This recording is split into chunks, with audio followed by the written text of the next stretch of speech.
Imaginen un día en que se despiertan con prisa, se apuran un chingo para salir de su casa y lo primero que quieren es agarrar el transporte público de volada. Cuando se suben a su respectiva ruta, lo primero que observan es gente apretujada en doble fila. Un chofer casi acostado sobre su asiento, mientras su mano derecha se posa en una palanca con la bola 8 y de fondo, en dos bocinas tronadas suena: en la sala de un hospital, a las 9:43 nació Simón. ¿Qué es lo primero que piensan? ¿Les cae ese ritmo? ¿Les parece naco? ¿Una salsota para bailar? ¿O les vale gorro y deciden ponerse sus audífonos para olvidar que tienen que viajar apretados en el camión?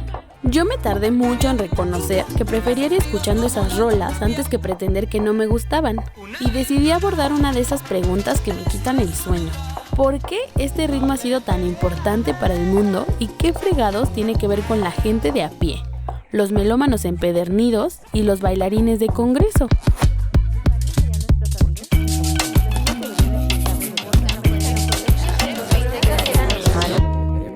Depende. Hola amigues, bienvenidos a Depende Podcast. El tema de hoy es el género salsa, y sinceramente me asusta lo ambicioso que suena. Así que me propuse clavarme solo con pequeños tópicos, unos que se refieren a experiencias bien cagadas y otros que me pusieron a pensar en por qué me gusta. Cuando yo era una inocente palomita, mi papá decía que la salsa pues era un género chafa, que era música de sonidero y para gente vaga y viciosa, entre otros prejuicios implícitos en su discurso. Curiosamente, en mi casa no éramos ni somos una familia acomodada, así que ahora comprendo que esa era una forma en la que mi papá trataba de evitar que yo me comportara como la gente de mi barrio.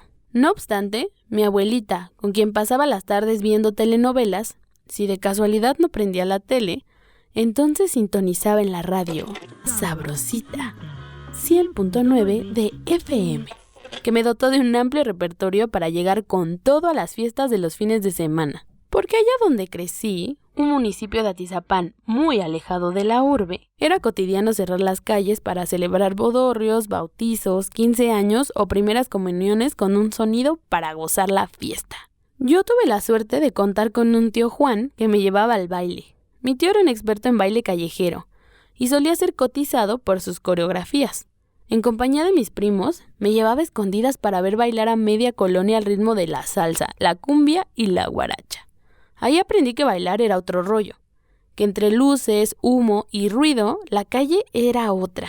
Incluso entendí lo emocionante que resulta ser tomado en cuenta durante los saludos del sonidero, cuando interrumpen la rola para mandarle saludos a Janet Guadalupe Contreras Rosas, alias la Mimosa.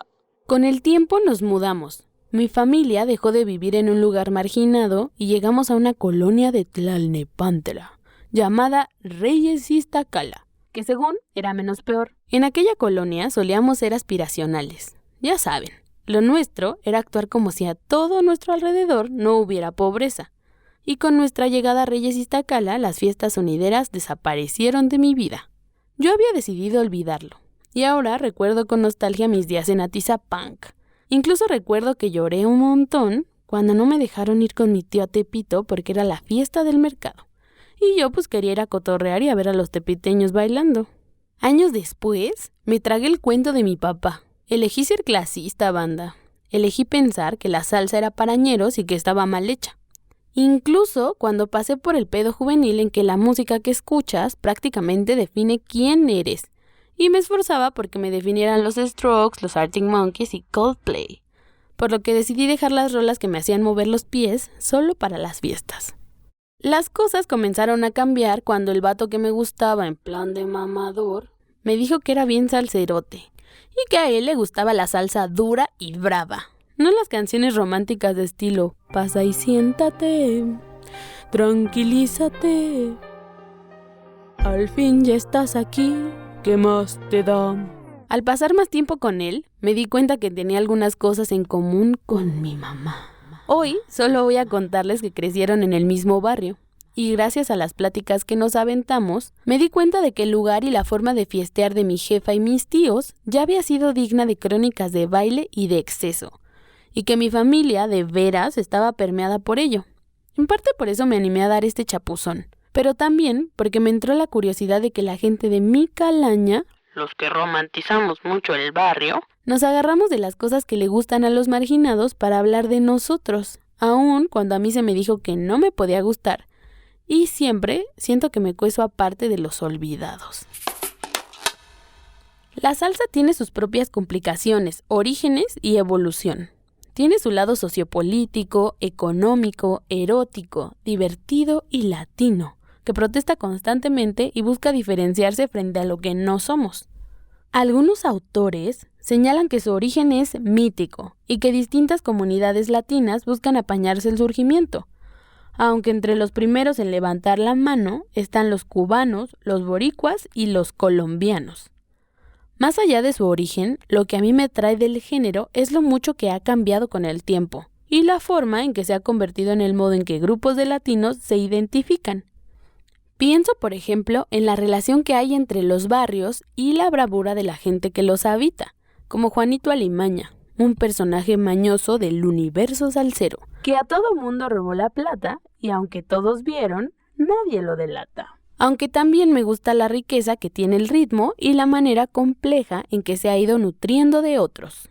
En términos generales, y para no dejarlos a medias, nos pusimos a investigar que la salsa se ha consolidado gracias a 5 ritmos: la música rumbera, la campesina, la danzaria, el jazz y la música sonera. Este es un tema que da para varios cursos de YouTube University, por lo que si quieren saber un poco más, visiten nuestras redes sociales y ahí les haremos el parito de recolectar datos que les pueden ayudar a introducirse en el tema. Ahora bien, en cuanto a su origen, me puse a revisar el libro de la salsa de César Miguel Rondón. Su texto dedica las primeras páginas a la tarea de mostrar el polifacético origen del género. Este nos invita a tomar en cuenta una urbe que hasta ahora no he mencionado: Nueva York. Según él, aquella mezcla de sonidos, sabor, ritmo, azúcar y energía que electrizó el cuerpo de miles nació en la década de 1950, en los pequeños salones donde se reunían latinos que emigraron a Estados Unidos. Para César Miguel Rondón, este género siempre fue portavoz del sentir del barrio, de los amores contrariados, de la vida precaria, de los malandros y los desarraigados. Fue una forma de llevar el Caribe al gran escenario neoyorquino. Un son para evadirse, para unirse con los compatriotas y para estar lejos de la tierra natal. Y es que, tan solo piénsenlo, durante la segunda mitad del siglo XX, miles de migrantes latinos llegaban a los Estados Unidos deseosos de una nueva vida.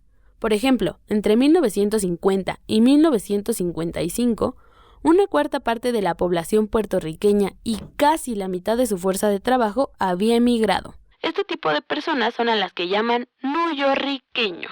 Todos traían consigo tradiciones, miedos y fracasos. Nueva York por aquellos años se había convertido en caldo de cultivo para las diferencias culturales.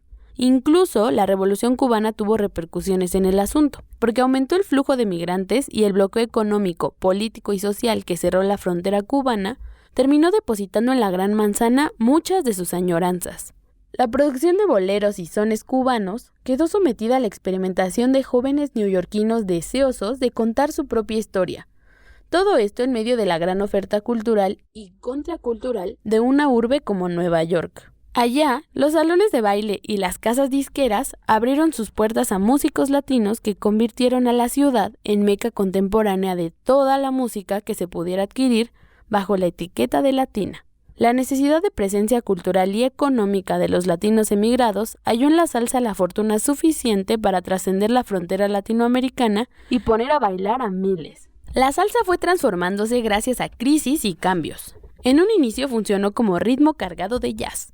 Más adelante se consolidó como ritmo de calle, bravo y caliente.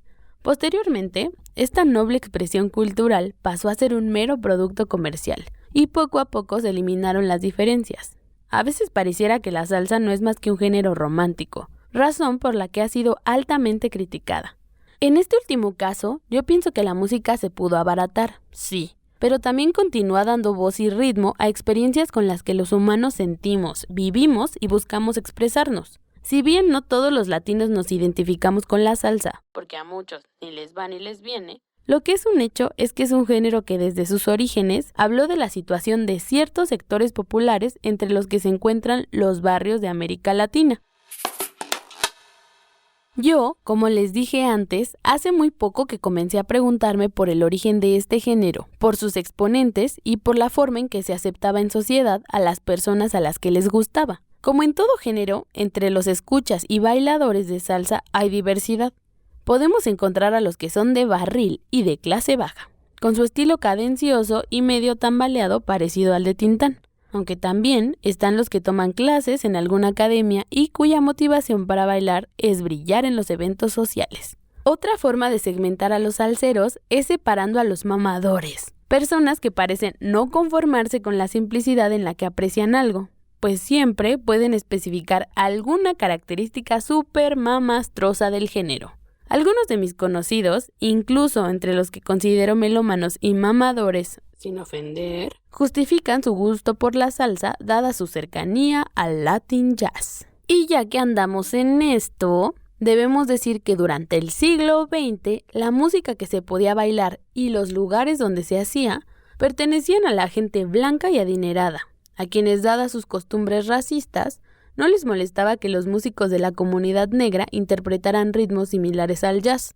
Como parte de su privilegio, gozaban de acceso a espectáculos nocturnos y a espacios en universidades, mientras que la diferencia, es decir, los boricuas, los costarricenses, los cubanos, los italianos, los mexicanos y los cientos de miles de personas que llegaron como refugiados luchaban por hallar trabajo y transformar sus vidas. El movimiento salsa revolucionó su sonoridad gracias a la práctica de faltarle al respeto, como dirían los tradicionalistas, a la integridad de otros géneros. A través de la práctica de no respetar los bordes definidos por el jazz y mediante herramientas de sonoridad afro-caribeña, los primeros exponentes, sin saberlo, fueron delineando las fronteras del nuevo género.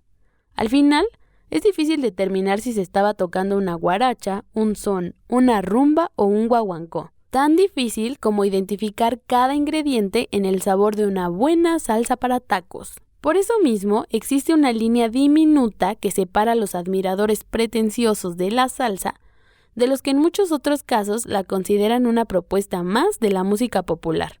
Porque no es el folclore latinoamericano limitado por los parámetros occidentales, sino el sonido de la calle y del pueblo. Tiene el vigor y la fuerza de artistas como Rubén Blades, Celia Cruz, Roberto Roena, Héctor Lavoe, Willy Colón, La Lupe y docenas de artistas y personajes que dedicaron su vida a la construcción del género, a tal grado que hasta algunos reggaetoneros más famosones se dicen herederos del soneo salsero. La Fania Records fue la disquera más famosa del mundo salsero y apareció en 1968, cuando se fundó la orquesta que continúa con la tradición de engrandecer lo que hicieron hace ya 50 años. Pero su discurso de hablar de nuestra cosa latina no escatimó en explotar a sus artistas y dar vida a un discurso de identidad que sigue jugando con nosotros. A mí me gusta la Fania y las rolitas que comparten en YouTube de su concierto en África, pero conserva su lado yanqui, conquistador y dominante. Me pongo a pensar que la disquera maneja un doble discurso. Por un lado, muy bonita la música de nicho, brava y dura que producen los latinos, la voz de los afrodescendientes que se hicieron libres en Estados Unidos, la mirada herida de los marginados, de los barrios al compararse con las élites urbanas. Pero no podemos ignorar que también hay detrás siglos de dominio y colonialismo. Hay comunidades afrodescendientes que tienen procesos históricos interesantísimos y existen movimientos sociales que no requirieron del reconocimiento norteamericano y occidental para existir. Según Google Trends, en los últimos 12 meses la búsqueda "Tú eres mi sueño salsa" solo se dio en la Ciudad de México, el Estado de México y Perú.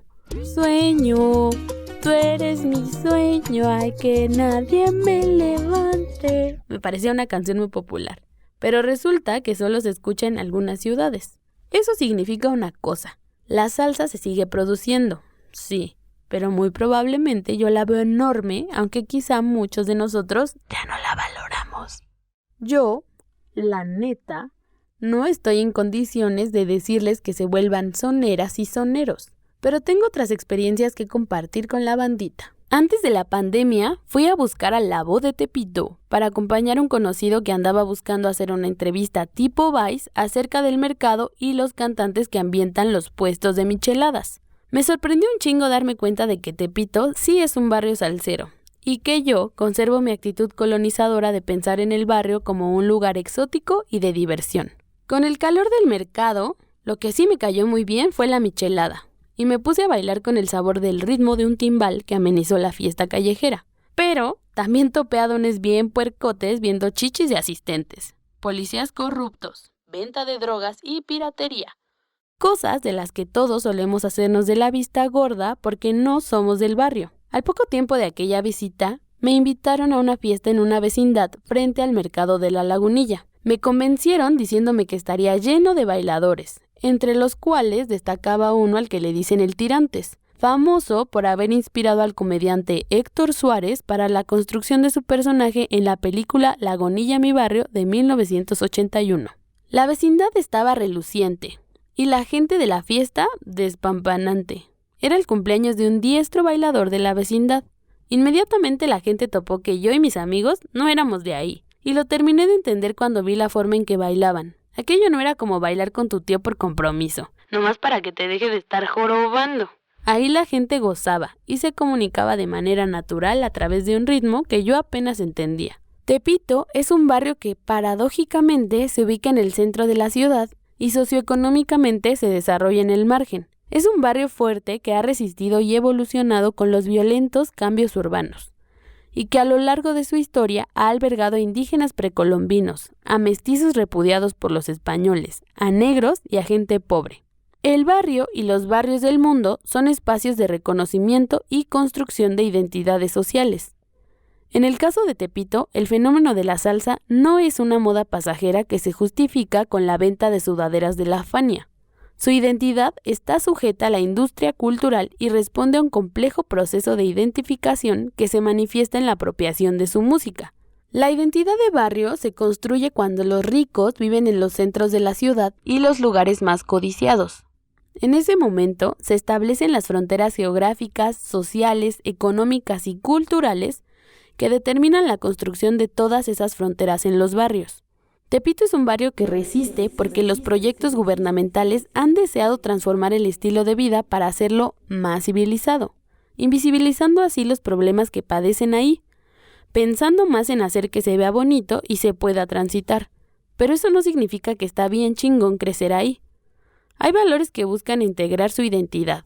Una definición sobre los valores del barrio la encontré en la tesis que para optar por el grado de licenciada en Sociología presentó Noelia Ávila Delgado, donde escribió que el barrio se asocia a un medio popular, cálido, solidario e integrador. Ahí, el pobre, a pesar de la miseria y la indigencia, puede encontrar apoyo y protección. Una especie de microcosmos que se presenta relativamente homogénea. Ahí se entretejen lazos de identidad social, pero también una instancia de control social, de exclusión y rechazo. Porque vivimos con una percepción de los lugares donde lo que importa es que no sea de indígenas, negros o pobres, porque ellos viven en pueblos y barrios. Si nos ponemos a pensar en ello, hay una oposición irreconciliable entre el barrio y colonia, tal que hasta la fecha seguimos diferenciando unos de otras. Aún cuando a nivel geográfico la zona goza de la categoría de colonia, a nivel social sigue siendo necesario diferenciarlo como barrio bravo. Lo mismo ocurre entre ciudades con autos y pueblos bicicleteros. Y los proyectos de urbanización, en lugar de tomar en cuenta las problemáticas de la pluralidad de comunidades en los centros urbanos, por ejemplo de la gente del barrio, elige desplazarlos del centro para apostar así por la gentrificación, dejando que su identidad brava continúe desarrollándose en las nuevas periferias de la ciudad, llámense Coacalco, Ecatepec, Tultitlán y Chimalhuacán, sin responsabilizarse de las consecuencias. ¿Ustedes a cuántos Juanitos Alimaña conocen? Muchas gracias por escuchar Depende Podcast. Recuerden que pueden seguirnos en nuestras redes sociales y dejar sus comentarios.